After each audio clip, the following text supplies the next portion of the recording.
Hello, you might notice I'm not in my usual surroundings. I am on the couch because I don't know what happened, but I did something weird to my back. I woke up this morning and it felt a little funny, but then I was walking around in the kitchen and I sneezed and nearly fell down. But I said I was going to do this week's shoutouts no matter what. I said it was going to be on time, and I said it was going to be special, and I'm not leaving you hanging. So this is just going to be the addition. This is going to be that time that I hadn't shaved and looked a little ragged and was on the couch with a sore back. But here we go. On YouTube, NoLove85S asked, what was the first comic you read, and which comic do you think inspired you to do your own comics? Please give me a shout out. Well, here's your shout out right here. You're in the video. And the first comic book I ever got was The New Adventures of Superboy number 45. I had to look it up, but the reason why it stands out in my mind is because when I was really, really little, my dad, knowing that I loved Superman and loved superheroes, he got me this comic book, brought it to me, and he would tell me that it's Superboy, but the S on the chest and the red cape was like, no, it's Superman. I could read really early when I was little, so I could read plain as day that it said Superboy on it, and even still, I could not be dissuaded. It was Superman because of the costume and because of my love of Superman at the time. So that was my first comic book, and it wasn't what inspired me to make my own or anything, but it definitely just like fanned the flames, because I already loved superheroes at that point, and I loved comics at that point, so to have my own comic book was crazy. So as far as the comics that actually inspired me to make my own, a lot of Dan Clowes 8-Ball, it was not going to be the ones you think. A lot of Dan Clowes' 8-Ball, mostly a lot of the indie stuff. I was actually a bit of a shithead when I was younger, about this whole kind of militant aspect of being a cartoonist and thinking that I know how people should approach their art, and like if somebody else was like, you know, doing comics on the side but earned their living as an illustrator or an animator or something, you know, I'd be calling them a sellout and a fraud and shit like this, because it's just on this. I read too much of like what Dave Sim was writing in the back of his comic books, and there's a lot of great stuff that artists should know and internalize in there, but there's also just a lot of like, I also was hanging out with a guy who, here in Toronto, he runs a movie theater out of the front room of his house, and he's kind of like just this like eccentric character that kind of everybody knows about, and he's got a lot of kind of anti-authoritarian kind of beliefs that he passed on to me. So a lot of that made it into like my approach to the work, but it also, I mean, it was good because had I not felt like that, I might not have started doing comics at all. The whole reason why I started doing comics was because I was working at a crappy telemarketing job, and I was looking at the clock, and something just clicked in my head about how, like, you know, I'd never understood it before, but, like, this is time going by, and I'm never going to be able to repeat the time that's passed, and every single day that goes by is a day that I don't, you know, have to do over again. So I just connected up with something in a weird way, and it lit a fire under my ass, and that's what got me going.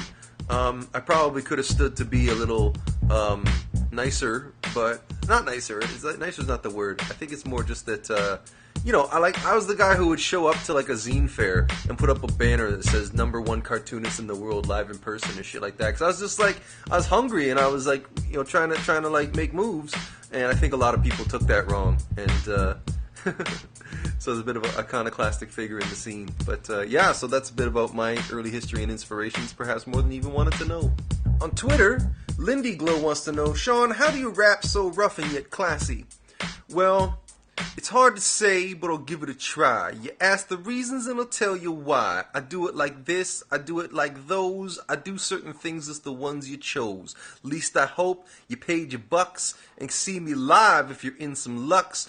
Aw shucks is what I say when you leave a comment on the page. Today is the day for you to do everything your way. Don't take no for answers now. Be a creative kind of pal. I'm just making shit up here, but anyways, how do I rap rough and classy? A lot of anger, chip on the shoulder early in life, tempered with just like a calming, just let it go, everything's wonderful sort of attitude brought on later on. So push those two together and you got the rough and classy style.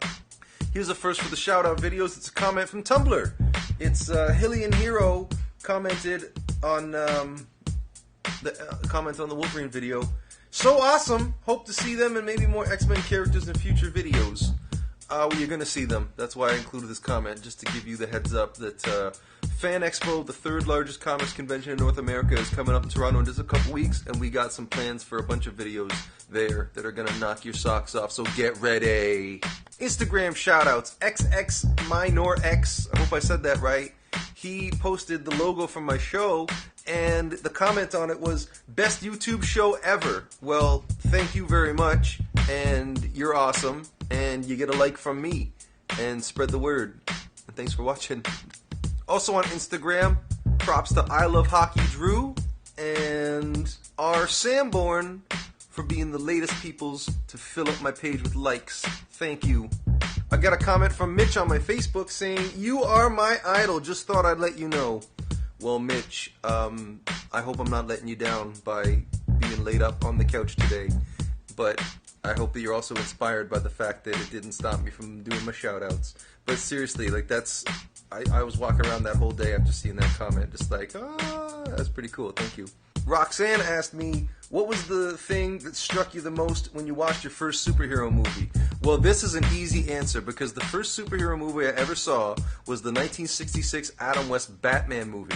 It was re-released because, you know, once upon a time there wasn't so many DVDs and VHS machines in the world, so they used to just re-release movies all the time. So my dad took me and the family, and we went to see the Adam West Batman movie, and something about, I mean, I was like a toddler when I saw this, and there's something about it where I was trying to figure out, because the thing is like, when you see the newer Batman movies, especially the 90s ones, everything's so stylized that you know that it's all fake. But the 60s Batman movies, like Batman and Robin in the costume, and they got the car, but everything else is like just normal looking. And the villains are all colorful, and they look like they jumped off the comics page, but everything around them is all normal looking. So I got the idea that this was actually Batman and Robin, and that these were real guys doing real things. But that's it. But why would the villains cooperate in showing people how bad they are in a movie? Like, why would they go along with that? And then it occurred to me, oh my God, this must be that Batman and Robin have done such a good job cleaning up the streets of Gotham City that the bad guys are cooperating and being in the movie to show everybody how bad they were, and to let people learn from their lessons, and let people know that Batman and Robin cannot be stopped. And that's what struck me about that movie, was the boldness and the confidence of guys wearing these costumes and going out with this idea that they're going to make the world a better place and stand up to villainy wherever and however it reveals itself. And so that has carried on, that kind of superhero attitude and that posture of being big and bold and brash, and, you know, making sure the world knows what you're about. That's what's carried over kind of into the rest of my life. But yeah, the Adam West Batman, and then a little bit later, kind of around the same time, the Christopher Reeve Superman. Those two movies basically set me on the course that is the whole rest of my life, and started it all for me. And finally, Alex wants to know, where's my cactus? Well, I think the answer to that is the desert. Well, thank you for joining me on my injury edition of my shout-out videos. Sorry for my scruffy appearance and stuff.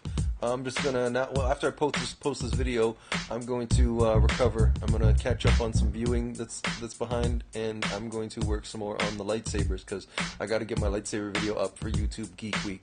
I don't know if this video is gonna do very well for views, but the people that do watch it, I just want to say to you a very, very sincere thanks, and thanks for keeping me company with this little situation I'm in. Thanks for watching, and if you want a shout out there, hit me up. Instagram, Facebook, Twitter. The links are in the description under this video. Hopefully when I come back at you with next week's shoutouts, I'll be back in action, and we'll have had a shave by then. But yeah, in all seriousness, thank you all very much for your comments and your questions, and I'll see you again in a week. But go over to the main channel to watch Wolverine, and to watch, hopefully this week, we'll get Vader versus Obi-Wan Kenobi out. Fingers crossed. Hope I get these special effects finished. Talk to you soon. Bye-bye.